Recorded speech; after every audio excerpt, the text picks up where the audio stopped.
Today, we welcome Baden and Zane to my Fertility Podcast. Baden is the founder of Not My Tummy, which turns the traditional model of finding a surrogate on its head using the power of public relations, marketing, and digital media. Her partner Zane lives and breathes political outreach and fertility advocacy. Having spent years working at Queen's Park, he now works in government relations, consulting for one of Canada's premier boutique firms. Zane is also the proud board chair of Conceivable Dreams, Ontario's fertility patient advocacy organization. Together, Baden and Zane take us through building their family through surrogacy. They are currently on their second journey and are actively looking for a gestational surrogate. You can follow Baden on Instagram at NotMyTummy. Baden and Zane, thank you so much for joining us. Thank you so much for being here today. Let's start with you, Baden. Tell us about what led you to sitting here with us on my Fertility Podcast on a Tuesday afternoon. Tell us about your fertility journey. Thank you for having me on. My journey started really, really young. It started when I was 14 months old when I was diagnosed with epilepsy. That diagnosis was what really changed the course of my life, especially my fertility journey. As someone with epilepsy, I've had to cycle through a number of medications in order to control my seizures and finally landed on one medication that worked, that keeps me nice and healthy and safe, but is unfortunately not a pregnancy safe drug. I was on that for a long, long time. And it was on that drug that I met Zane. We met when I was 18 and he was 20. And on our very first date, I put it all out there. I said, I don't know if I'm going to be able to carry my own baby. And thankfully, that did not scare him off on the first date. Fast forward a number of years, I did try to switch onto a different medication that was safe for pregnancy. Unfortunately, I was not successful in that switch. I began having seizures. I had to give up my license for a little while because I wasn't well. And as a family, we decided that that was not going to work for us, that my health had to come first, and that the option that was going to be best for us in moving forward and growing our family would be surrogacy. You say it now, sort of looking back on it, and it sounds like a straight line. I had a diagnosis, I tried it, but it must have been a lot more difficult than that. Like, did you have some back and forth? Did you have some hesitations? And this seems like a big step from going like, I'm going to put my health first and I'm going to do this other thing. I imagine that at the time it wasn't that simple. No, definitely not simple at the outset. You know, you grow up as a young woman expecting your fertility journey to look a certain way. And certainly you hear people say, oh, when you're pregnant, you'll experience X, Y, or Z, or you look at yourself in the mirror and you think one day I'm going to have a cute little baby bump and that will be my experience on my road to motherhood. And there was certainly that question mark for many years about whether or not I would be able to switch to a medication that would allow me to be pregnant. And it was difficult because I always had to maintain that hope while also being realistic with myself. And it wasn't until I was, I want to say around 25, Zane can correct me if I'm off by a year or two, that we really knew that that would be the path. And I'll add one more point is that when we first started getting to know each other, and even Baden, to speak throughout your teenage and adolescent experience, you never met with a fertility doctor. You never really understood, was this an egg quality issue? Was this a uterine issue? Like, you couldn't have kids. We didn't know what that meant. It was as if getting diagnosed as barren from biblical times, because, you know, a teenager isn't going to see a fertility specialist. It's only based on the knowledge of the family physician, and they only have a limited amount of information that they can share. Even the neurologist isn't an expert in fertility. So it took decades of knowing not whether or not you'd be able to carry kids, but whether or not you'd be able to have kids before we actually have a meeting to say, no, your eggs are fine, your sperm are fine. The issue lies in neural tube development. The issue lies in only the first trimester and only the first couple of weeks of gestation, which are the most important for brain development and the most important for growing an embryo. And if that fails, then it doesn't bode well for the rest of the pregnancy. There was just so much unknown for so many years before we had clear answers.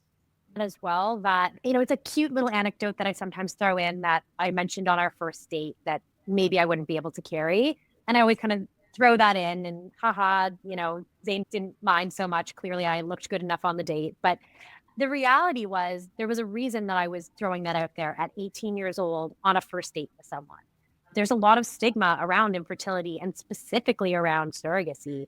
I didn't know what my future would look like. I knew I wanted kids, but I didn't know what my ability would be to make that happen. And I certainly was very nervous and very self-conscious about falling for someone only to be rejected on that basis. And that really can hit to your core as a person, as a woman.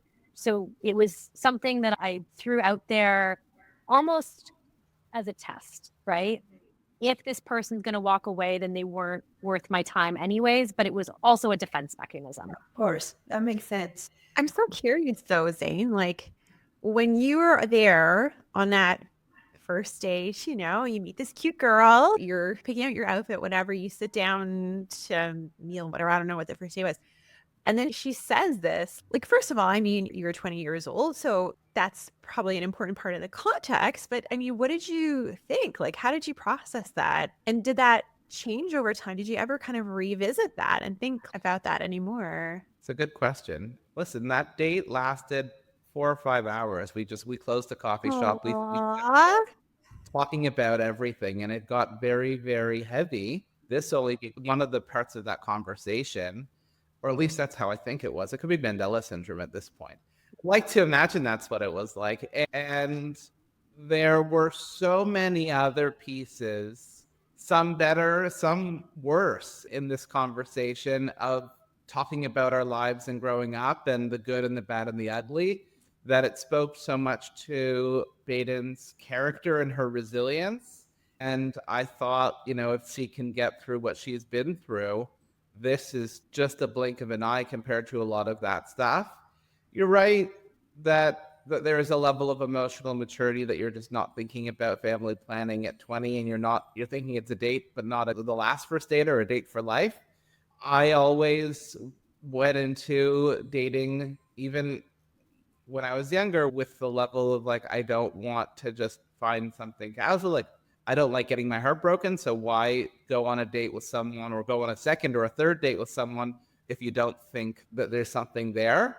So why waste my time? And so I was very interested in the whole package, and I don't take no for an answer. And I don't mean that about the date. I mean that about, no, you can't have kids. I'm like, there has to be a workaround. Let's find another doctor. I don't buy what you're selling.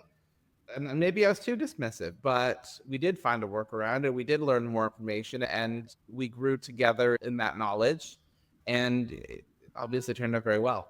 Let me ask you, because I don't have any hearing out of my right ear. I was born with deafness on my right ear, and I was diagnosed very young. I remember being in school and a kid was trying to tell me something, a secret, and the teacher noticed I could not hear at all, even though I was out in the world, obviously hearing. So the teacher told my parents took me in and they did the measurement and there was nothing there and I only had the left ear. They told my parents, don't expect very much from her. She's got a disability, very minimal expectations, all the things. So when he shared that story in the podcast, it made me think about that experience. And also for you, infertility is a disease, but so is epilepsy. So can you talk a little bit about that? Being told those things and defying the odds and like saying, taking no for an answer and saying, screw you doctors, you don't know. Yeah, I'm very lucky that I've always had a ton of family support. So even when I was young and unable to advocate for myself at that point, I had family around me who, if they didn't like the answer that was being given, it was, where do we find a second opinion? How do we better give her opportunity to thrive, whatever that means for her? And there wasn't a level of expectation from my family on what I would accomplish, but there was the idea that I should be the one to define that, not my diagnosis. So that was pretty important to really growing up and understanding myself and my epilepsy diagnosis. I think the hardest was when I was 13. The doctor said, and I would say to my face, but they were talking to my parents, not to me. They said, she'll never get married. She'll probably never finish high school.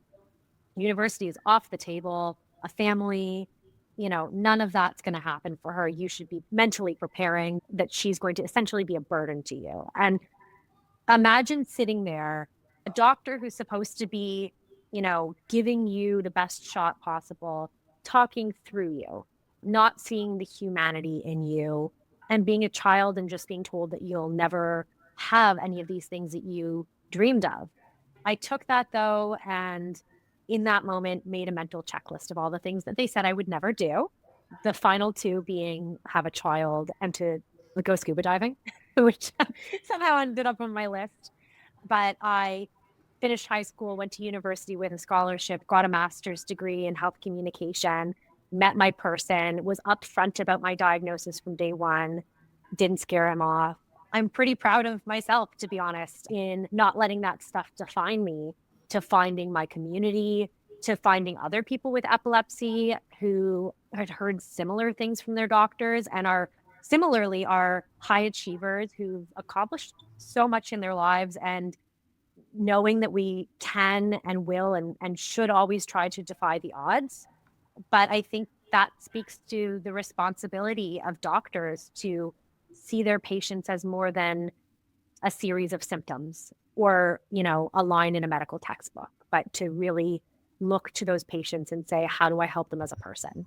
Absolutely. When I talk to patients about low vein reserve and all the things that go into a prognosis for fertility, I always tell them a diagnosis is not a prognosis. A diagnosis is a label that describes the thing, but what happens to you and what happens to your ovaries, what happens to your follicles in this case, or what happens with the rest of the life, that's something completely different. It is something that we learn in medical school and also through experience as well. And many doctors are very good at it, but unfortunately, there are some doctors that still kind of forget that you're treating a person, not a disease. Absolutely, for sure.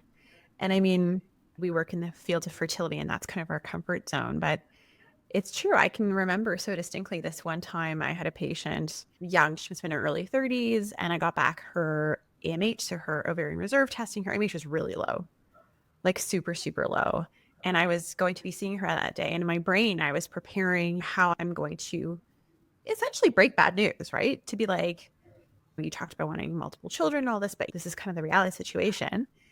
And so I get on the call with her and she's like, I had a positive home pregnancy test. I was like, great. And I tell that story to patients not infrequently for those people who have that low egg reserve. It's just, absolutely, yes, she's got the diagnosis, decreased ovarian reserve, but it's not the prognosis, right?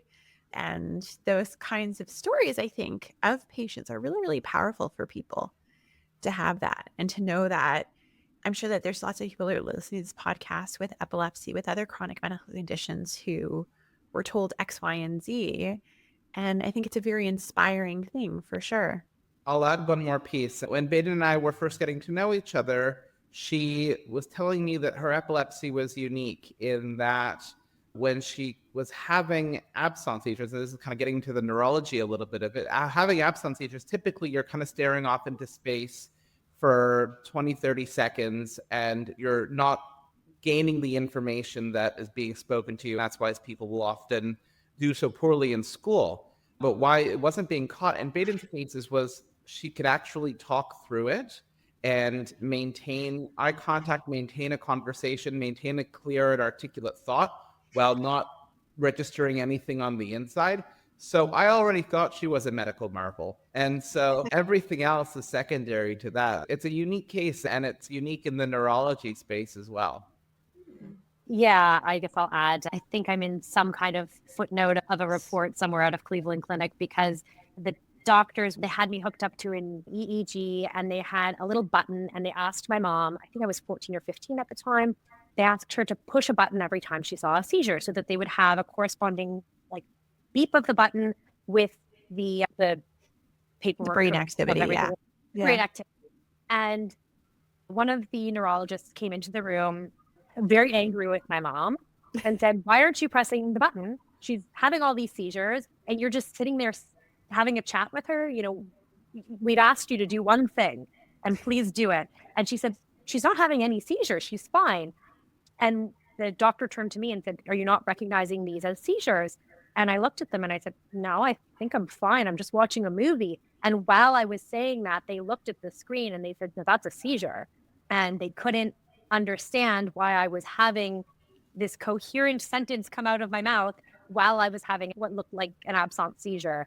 So it was a little bit complicated to catch and control my epilepsy. It's why I cycled through so many medications before landing on the one that works. But yes, I don't know how relevant it is to the rest of the conversation, but it definitely played a role in how difficult it was to diagnose me and to get me the proper treatment. No, it goes to show the complexity. I mean, I'm always fascinated, obviously, my field of fertility, but in all fields of medicine, that it's just so much that we just don't know, right? Let's talk now about surrogacy. Tell us a bit about what that journey was like. How did you decided on which surrogate to work with? How did you find your surrogate? And what that experience was like? Starting a surrogacy journey was obviously not an easy thing to begin, even though we knew that that was going to be the path. There was so much mental preparation for that. There was thinking about our timeline, getting our finances in order, because as we know, fertility is not inexpensive, but certainly when you layer surrogacy on, you're jumping straight into the deep end of the fertility world. And finding a surrogate and finding the right surrogate is a really complicated process. So initially, when we started our journey, we truly went to Google and searched, how do you do surrogacy in Canada? As many people who turn to surrogacy do. We didn't know the legalities around it. We didn't know how the process went. Do you just search on a message board, surrogate available, or do you ask a friend? These were all questions that really were flying around our brains as we were getting started.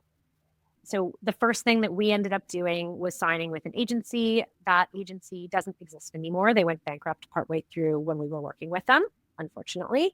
But even with that agency's support, they were unable to introduce us to any qualified candidates, much less a match. And so Zane and I started thinking about our timeline and what we wanted. And we kind of came to the conclusion that nobody was going to be able to tell our story in as compelling a way as we would. And neither of us are afraid to put ourselves out there, though we were a little bit more apprehensive at the beginning. It seems like so long ago, especially as people who are quite open about our fertility now. But at the time, it was a bit scary. But we ultimately decided one January evening to start up a blog and an Instagram page. And I thought we'll share a little bit about our journey and who we are as people. And maybe our friends will share it with their friends who will share it with their friends. And we'll have a couple people look and maybe we'll find someone. Well, what ultimately happened was something much bigger than that. We posted a few Instagram posts and reels, and on our third or fourth reel, we went internationally viral. We had a reel that reached nearly 700,000 people globally, and we had what I will describe as one of the most unlikely things happen. We had 3 or 4 dozen surrogates reach out, saying that they were interested in getting to know us, potentially matching and carrying a baby for us. And for those of you who are listening who are looking for a surrogate, who've been looking for a surrogate for a while, I don't have to tell you that that is the craziest thing to hear. It's often hard to find one person, much less 40 people. Like winning the lottery. It really was. And well, when we started reaching out to these people to get to know them better, a number of them were in the States, and that wasn't an option for us. We wanted to do a Canadian journey, ideally as close to home as possible. So we started to go through, once we weeded out people who were international, we had still a number of really great conversations going with Canadian women who were looking to become surrogates. We ended up matching through that post. And beyond that, a number of the intended parents that we had befriended through the Instagram world, we were able to make an introduction for them. And from that initial post, I think 4 or 5 babies have been born. Oh, wow. And the irony of all ironies is our baby was not born through that post. The match that we initially had actually fell through. Our initial surrogate's son got sick and she had to back out and prioritize her own family, which absolutely was the right call for her. And I would say for anybody considering surrogacy, you have to have your own family stable and taken care of first. But we put ourselves out there a second time on our Instagram, once again went internationally viral. And it was through that reel that our surrogate, Ashley, who carried our daughter for us, found us. And when I say sparks flew immediately, I really do mean it. That's really beautiful. And my understanding is now you have a business. Yeah, I like to say it was an accidental career switch because after we matched twice using Instagram and we ended up finding all these leads and connecting other people started reaching out again from around the world saying, you were really good at sharing your own story, creating an account, writing a blog. Could you share your secret sauce with me and give me some guidance? And of course, I wanted to help anyone and everyone. But at the time, I had my full-time job in medical communications and I was busy. So I would do my work downtown and then I would head home. I would be living my life with Zane, preparing for the arrival of our daughter. And I would also be helping people to tell their story and hopefully attract a surrogate. And in doing that, people were very quickly finding this process to be successful. Whatever my secret sauce was, it was working. And I helped a dozen more people match. I realized that there was something there and that I could do something that felt more meaningful than my regular communications work. Thankfully, I have a very supportive partner who was open to me going straight from parental leave into launching my own business, which of course, there's always risk in starting something new, but it has been the joy of my life to be able to bring people closer to their dream of having a baby every single day and working with people from around the world. I feel immensely privileged to be able to do this work. That's really incredible. And it's something that when you say it, it seems like such a necessary need. In my mind, I was saying like, duh, like, why isn't anybody else doing that? And I guess those are the best business You ideas. don't want the competition. Don't give away the secret. Yeah. No. Fair enough. Those are how the best businesses start, right? Where they're fulfilling a need when somebody truly understands what that need is. Even if it is a niche, every niche is actually way bigger than you think. Yeah. But I guess, one of the things that a lot of people sort of wonder when it comes to social media and talking about it and sort of being open about their journeys is, what kind of reactions, what kind of responses you might get and sort of fear and anxiety and apprehension around that. You had 700,000 views on that first viral reel. What were the reactions like from the people close to you, from people who you didn't know, the random strangers on the internet? And how do you navigate that? I'll break it down into two pieces. So from the people in our lives that we knew beforehand, a lot of them who we hadn't talked to about this sent us messages saying, I had no idea, and that's so brave of you, and anything I can do to help. If you want me to share your message, if you just need someone to talk to, I'm there. And I think that is true, not just of surrogacy, but of fertility in general, that sometimes when we are going through it quietly, we don't realize that we have all of these people in our support networks who would love to be there to lean on and to cry with us and to jump for joy when we have success. But when we're quiet and when we don't feel comfortable sharing, as much as it can be helpful to protect our hearts, if you are open to sharing, you gain yourself a community of people around you who are willing to love and uplift you, which is amazing. And then I guess to speak to the number of people, the 700,000 people who saw our posts, I was bracing myself when I noticed it started to go viral. When the first 10,000 people saw it, I thought, oh my gosh, I'm famous. When the first 20,000 people saw it, I thought, this is bananas. When it hit 100,000 and kept going, I thought, oh my goodness, I'm in deep trouble. This is a potentially controversial topic, and I don't know what's going to come of it. To this day, I look back at the comments, and I'm pleasantly surprised that almost all of them were supportive. I count myself lucky, but I also think that the surrogacy world online, the fertility world online, is somehow gentler and kinder than I expected it to be. And I know that's not everybody's experience all of the time. I've had my fair share of rude comments, but they are few and far between compared to the number of people who've reached out saying, I was hurting, I was struggling, I was going down the same path as well. And hearing your voice in this has made me feel less alone. Or the people who've said, watching your surrogacy journey inspired me to become a surrogate for someone in my community. And I carried one child, 2 children, and I changed someone's life. I changed someone's legacy. I think the overwhelming positivity that's come of it has, without a doubt, outweighed the odd person who says something uneducated about surrogacy and IVF and fertility in general. What advice would you give to people who are thinking about sharing? And also, what do you think are the main, and this could be two different questions, but what do you think are the main advantages of trying to find a surrogate on your own using social media versus trying to be matched with a standard agency?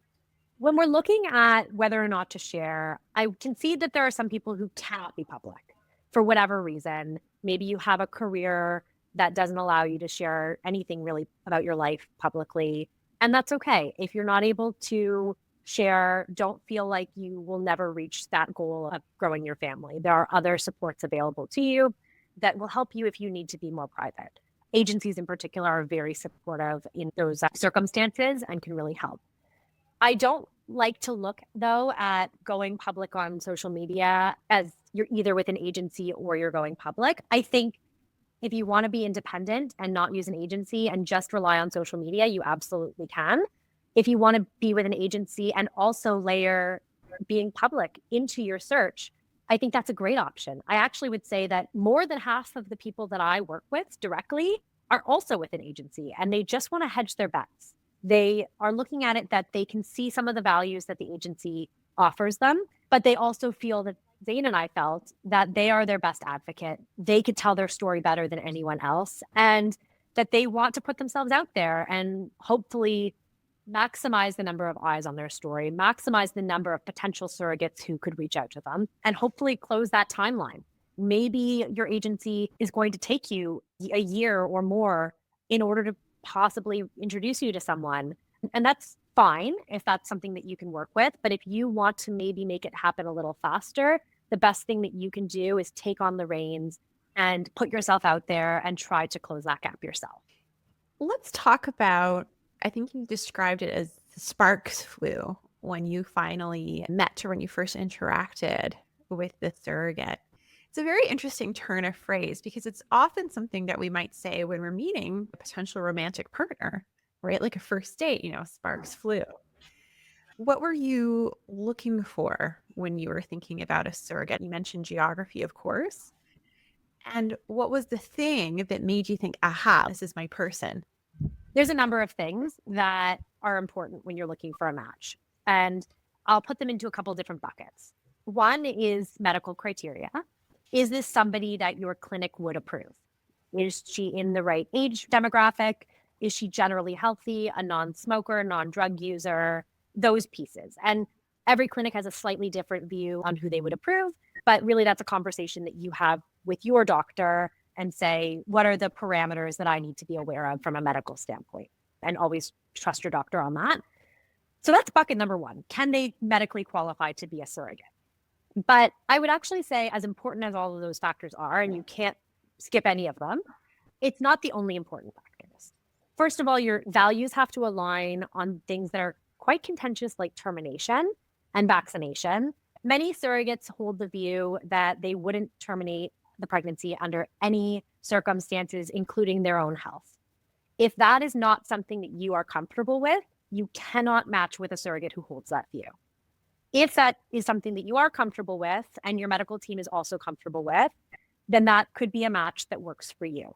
But ultimately, those values have to align, and you cannot go into a match saying, what's the likelihood that something happens? Because these things are so important. The last bucket that I think is really, really, really important when you're looking for a match, and something that isn't talked about enough, is those shared interests, hobbies, and just general, do you like them questions. Is this someone you could be friends with? Is this someone you could trust? At the end of the day, you are doing a trust fall to the highest degree with this person that you are, in many cases, just meeting through this surrogacy journey. You are trusting them with your most precious thing in the world, your embryo, your future baby.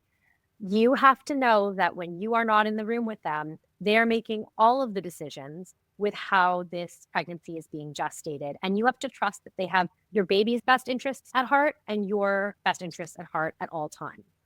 If you don't trust them, if you don't like them, then you're not likely to go on a nice journey together. You will be on edge the whole time. Your surrogate is going to feel like, why did they ask me to do this huge thing for them and they don't even enjoy spending time with me? It's not fair to you or to a surrogate to match with someone you don't like spending time with.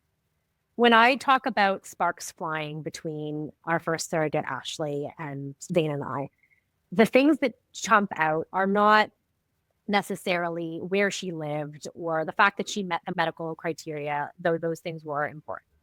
They were the fact that we are both massive dog lovers, that we have good senses of humor, that we both enjoy a good cup of coffee in the morning.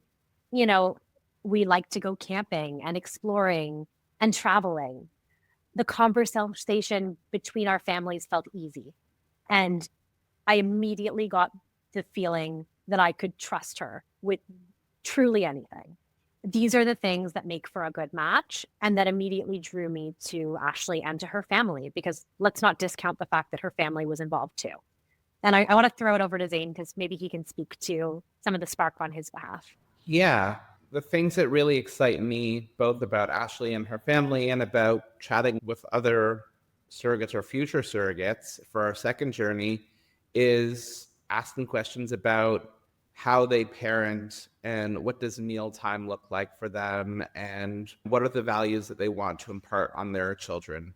Sometimes that's religious values or political values, or what are things that guide them, what are core pillars that guide them. Because, you know, as odd as it sounds, those are the conversations, that's the home life that our embryo is going to be privy to, whether they can register it or not, for 9 months. And that's the kind of warmth or coldness that they're going to be exposed to. And so we wanted it to be something that best replicated our own home life and our own meal time and our own family values, not because of some sort of, you know, growing by osmosis or anything like that, though it could be kind of cool to think about, but because that's just, like, going back to what Baden was saying, that's what you feel most safe with, and that's what you trust the most, is a family not unlike your own. And likewise, you know, if you had Ashley on the podcast here, she would say that she saw her and her husband in us, just 5 years, 7 years younger. And that we just seemed like the kind of people that were going to bring the kids into the world that they have. And that's what made the connection so special. That makes a lot of sense. You said at the beginning that there is a lot of stigma around surrogacy. There's a lot of stigma around infertility, but surrogacy in particular. Can you tell us what are some of the misconceptions that you think people have about surrogacy that are not true and that you wish people knew or understood better? I think maybe we'll lead with some of the strangest questions that we've got. Zane, if you can weigh in on that. This is an interesting one. They asked if we would match with a surrogate of a different ethnic background. And I said, sure, why not? People are people. And they said, oh, so you might have a mixed race baby. I was perplexed. And it took me a moment to register that they didn't realize that it would be my egg. So a lot of people don't realize that primarily when we talk about surrogacy in Canada, we're talking about gestational surrogacy, which is a very different thing than traditional surrogacy. Traditional surrogacy exists where the surrogate is also donating her egg in that circumstance. It is far less common, becoming less and less common as time goes on. I'm speaking anecdotally, but we mostly see it in instances where, you know, a sister is acting as a surrogate for her sibling who maybe doesn't have eggs to offer, and where there still is a family connection in that way. But in our case, it was gestational surrogacy. So we did have to debunk that for a lot of people.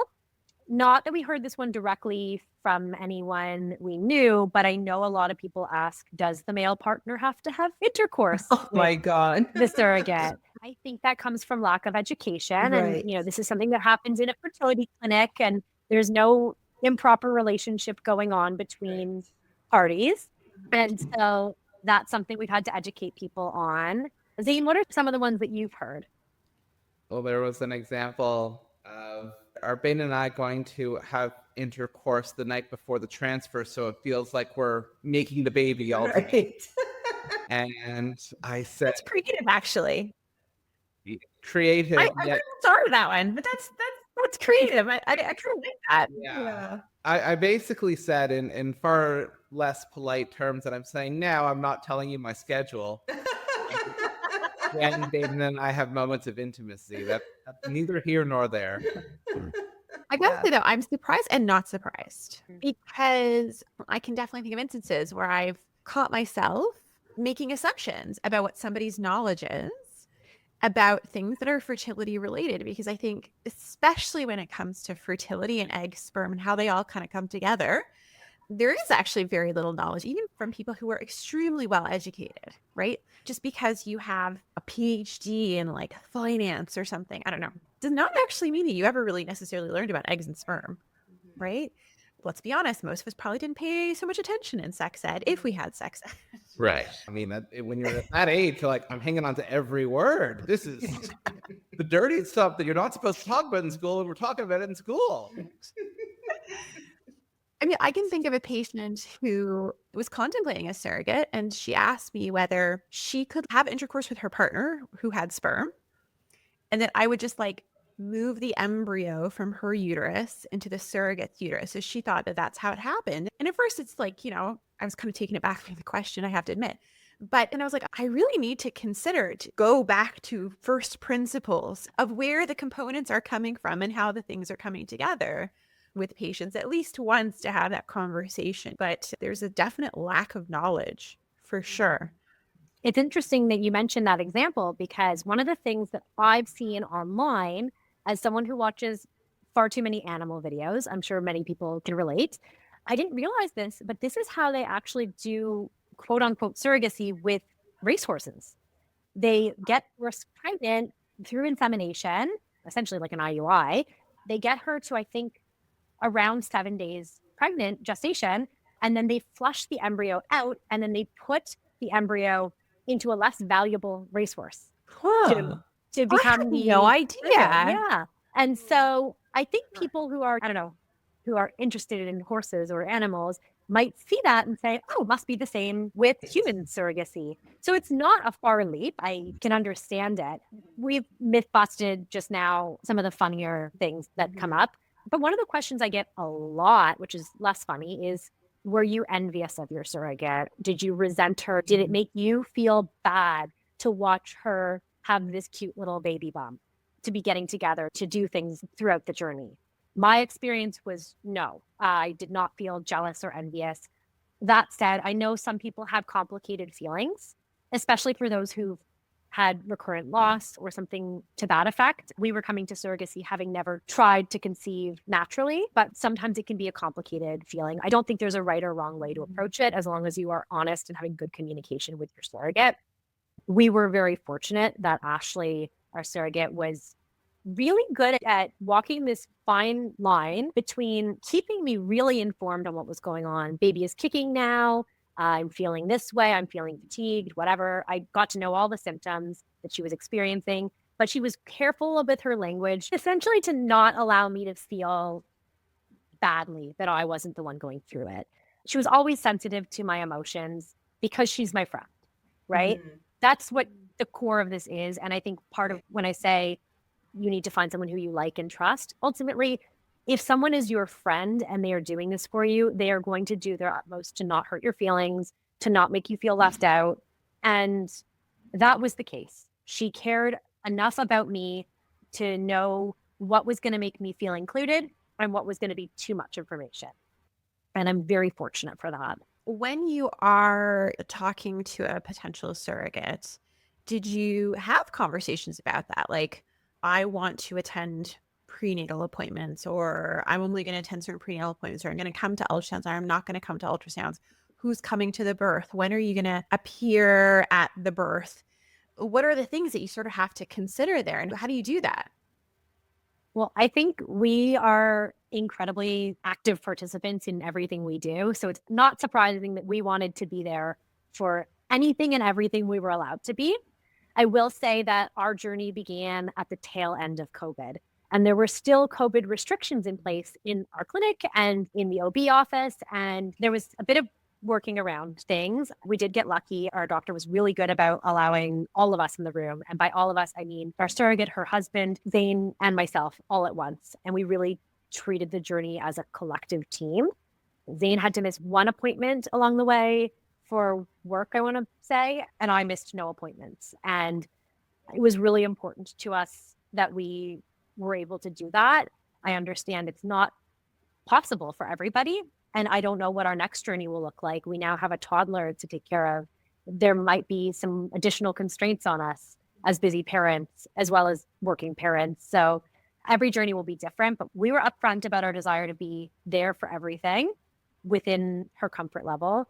She said she was comfortable with us being in the room for everything, so long as she had the ability to go behind the curtain and change where necessary. And of course, I was never going to, pop my head in and say, nope, I got to watch everything.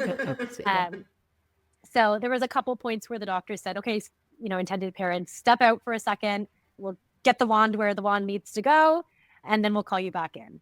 So that was fine by us. And certainly the plan from the beginning, and thankfully the plan worked out. We were there for the birth, and we were there in the room with her. I caught my daughter. Zane cut the cord. It was the most magical experience I wouldn't trade for the world. And we were very fortunate that she felt very comfortable with that whole process and was not shy about, taking on the word surrogate in every sense of the word. She was our surrogate medically, but she was also my surrogate in the sense that she was doing every part of this for me and with me, and really peeled back the curtain for when she had to medically have the curtain not peeled back. But I missed nothing. And it really, from a mental health perspective, helped me to feel really good about the journey and just to walk out of it saying, I don't feel that my journey was anything less than that of any regular mom. That's beautiful. Back in the day when I was doing OB, I had the pleasure of it was one of our fertility patients, and I happened to be on call when she came on, and she had a surrogate. And it was one of the most beautiful things. You're right. The surrogate was obviously in the bed delivering this perfect baby. And we got the intended mom was there and the intended dad was there. I got her to remove her top so we can do skin to skin right away with the intended mom. She actually caught the baby, her small, and went right into her chest. Back of the cord. It was beautiful. It's one of those deliveries that I will take with me in my collection of high moments in my career, because she happened to be my patient and I happened to be there when she came. So amazing. Speaking of patients and misconceptions, I never forget, I had a patient many years ago who needed to do surrogacy for medical reasons, infertility, but she was also like a stunningly beautiful woman. She was a businesswoman and she dressed really well and she looked like a model. So people always assumed she did surrogacy because she didn't want to ruin her body, just because of the way she looked in the world. It was the assumption of everyone that met her. They see a beautiful woman in front of her, well put together, looks like a supermodel. Well, obviously, this is why you don't want to be pregnant. And that bothered her so much, and I can understand why. Can you maybe comment about that? Being one of the misconceptions that people have, that women choose this. And I'm not saying that, women can choose this for whatever reason it's right for them, but the misconception that surrogacy is something that women do to not rule their bodies. Well, being a 6-foot model myself. Absolutely. Of course. No, all jokes aside, it's interesting. I think there's this myth of the vain intended mother, right? Mm-hmm. And I want to say it started through media and the fact that a lot of celebrities will go the route of surrogacy, and not all of them disclose their medical reason for going through surrogacy. Now, could there be people, celebrities or otherwise, who go through surrogacy for, I suppose, vanity reasons? Is it possible? Sure. But in my entire experience in the surrogacy world, I've never met someone who didn't have a medical reason. And what I will say is that I have met people with a medical reason who did not feel comfortable for whatever reason. And again, that reason is up to them. They didn't want to disclose what their diagnosis was. So they would rather have people think that they just didn't want to be pregnant. And they'd rather take the judgment of people than disclose. And that is their right. But I think it unfortunately puts us in this position where the wider public can look at women and say, I'm owed an explanation. If she doesn't give me her explanation that she had cancer or that she is on a medication or that she has recurrent loss, if I don't know the reason, they think, and therefore she didn't have a reason, and therefore she's doing this for vanity, which could not be more wrong. I think Every woman has her reason for going down this path. If you were looking for an easy route, you would choose something different than surrogacy, because surrogacy is not easy. IVF is not easy. I would love to meet a mom by IVF and surrogacy who said, that was the simplest thing that I've ever done in my life, because I wouldn't be able to relate and they would stick out like a unicorn to me. Right. There are so many invisible reasons a person can approach surrogacy, and they're all valid. And I say it truly, I've not met somebody who just felt like going down this path. We've talked a lot about surrogacy. We've gained so many insights on this episode. And I think that any patient that I have in the future who's considering surrogacy, thinking about surrogacy, who's even remotely mentioned it, I think it's one thing for us as physicians to talk about the medical stuff, if you will, like the logistical of the medicine and how the egg and the sperm are going to get into the uterus and then what that's going to look like. But understanding the emotional experience is something that has to come from people who've gone through it. And so this is an absolutely invaluable resource. So if there's somebody listening, and I'm sure that there is, who is beginning to consider surrogacy, or their physician has maybe mentioned surrogacy at some point, what advice, encouragement, what would you want them to know? Like, what do you wish that you knew or understood maybe sooner in your journey? So one of the biggest pieces of advice I will give anyone who's starting out is to lean into the community, which can be overwhelming at first, but there are Facebook groups that are free resources. There's free support calls through organizations like Oasis. There's plenty of resources out there that are free and low cost just to get yourself acquainted with who's in this community. One of the first conversations that any intended parent should have, other than with their doctor, is with a lawyer. And like any other resource you're looking for, you can take more than one call. Call more than one lawyer and get a feel for who you think you'd like to work with. Get an explanation about what are the laws that govern surrogacy. And then break into these groups, talk to other intended parents. We are almost all willing to have a conversation with someone and just give a play-by-play on what our journeys have looked like. I think the best advice that I've received had been coming from other intended parents who've taught me, essentially, here are the mistakes that I made, don't make them, or here's what worked for me. And these are things that you can do and you can put into practice for your own journey to have a smoother experience. And that's so important. It didn't really exist in the way that it exists today when we were getting started. It's one of the reasons that we became community builders in this space. I run, for example, a Facebook group for Canadian intended moms, and it's private. So the only people who can see who's in the group are other people in the group, which is excellent, because if you aren't yet ready for your friends and family to know that you're thinking about surrogacy, you can get into a group with 400 other Canadian women who are either in the research phases of their journey, actively on a journey, or who have gotten to the point of motherhood through surrogacy. And you have all of these women to cheerlead for you, to answer your questions, to be there when you're having a rough day. It is a hop-in Facebook group, I will tell you. It's very active. And all you have to do is reach out and I can add you into it.